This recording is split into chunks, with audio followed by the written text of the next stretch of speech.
Денеска истекува рокот од 3 дена кој собранискиот спикер Талат Џафери им го даде на пратеничките групи да соопштат дали ќе се вклучат во јавната пропаганда за референдумот. За сега јасно е дека мнозинството во парламентот, СДСМ, ДУИ, опозицијската и владеачката БСН и Алијанса на села ќе настапат со ставот за референдумското прашање.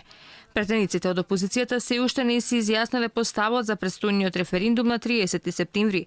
Единствено пратеникот Антонио Милочовски го извести Џафери дека со бојкот ќе го представува својот став.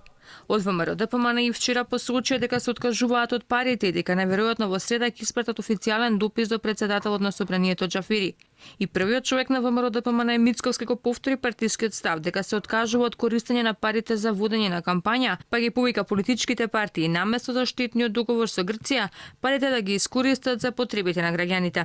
Ја користам оваа прилика да апелирам и до владата средствата да ги пренамени за реконструкција и изградба на гимназијата Кирил Печиновиќ во Тетово, но исто времено дупатам апел и до колегите од другите политички партии да не ги користат средствата кои што се предвидени, истите да ги пренаменат за други цели кои што ќе бидат неопходни за решавање на вистинските проблеми на граѓаните. Еве апелирам и до пратеничката група на СДСМ и останатите политички партии кои што се дел од владината коалиција да ги пренаменат средствата наместо да ги користат во ваква стерилна кампања во која што ќе се обидат лагата да ја представат како вистина, капитулацијата како победа. Се поизвестно е дека во среда и Џафери ќе каже која пратеничка група колку средства ќе земе од кулачот буџетски пари кои владата ги издвои за кампања која ќе ја води собранието како овластен предлагач за распишување на референдумот.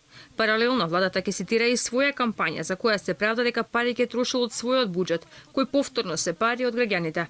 Во овој контекст, експертите бурно реагираат повикувајќи се на законот за референдум и кодексот на Венецијанската комисија дека парите во буџетот не смеат ниту да се допрат, а партиите можат единствено да извадат од сопствениот џеп.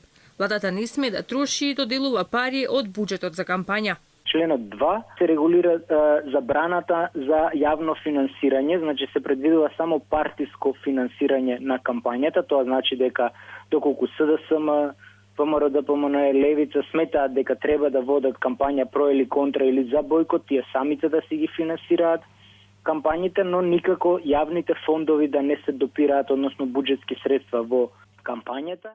Законот за спречување на корупцијата, изборниот законник, кривичниот законник. Во кривичниот законник е предвидено посебно кривично дело за злоупотреба на средства за изборна кампања, за кампања, било каква кампања.